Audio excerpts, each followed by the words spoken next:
shortly after he got that job, his boss came in and says, "Oh, Al, we got to sponsor you." What? What the heck is that?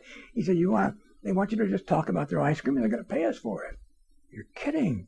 No. And he said, "Well, what do I say?" He said, "Well, have some ice cream, taste it, see if you like it, and tell people it's great." He said, "Oh, come on, yeah, but what am I going to say?" And they gave him a print ad to read. He said, "Here's the ad, read about it, and then tell people about it. And you got to do it exactly at 1 o'clock, because that's when they're going to be listening, and when, okay."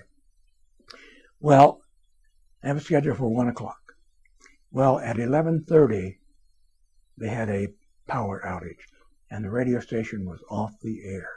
And click, click, click, the clock going around. So 1 o'clock was coming, and boy, nobody was listening because there was no radio station.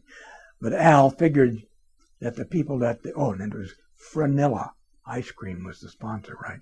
So Al figured, well, we got to do something. And I swear nobody at Franilla ice cream is going to be listening to the radio. So he had a lot of friends in town, and he called all of them and said, "Look, at exactly 1 o'clock, you got to buy some of this ice cream or something, or say, wow, it is good, or da-da-da-da-da, and or call them and order some." That was it. They had to call and order some Franilla ice cream. So Al said, "Okay." And they all said, great, they would do that. Phew, thank goodness. So 1 o'clock came and went, and they went back on the air about 1:45. And so they're back on the air, and Al was apologizing for da-da-da-da, and so. And he says at 2 o'clock, but he said, "But there's something I really forgot to do, or had to do, and I want to tell you about some ice cream."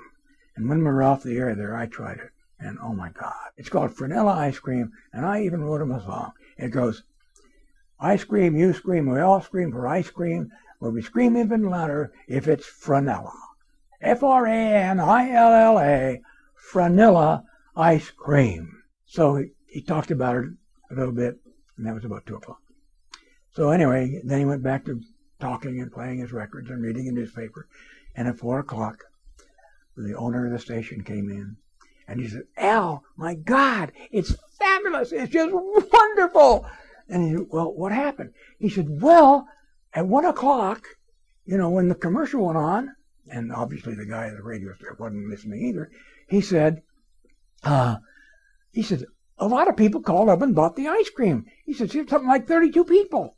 And Al had told 32 people to call.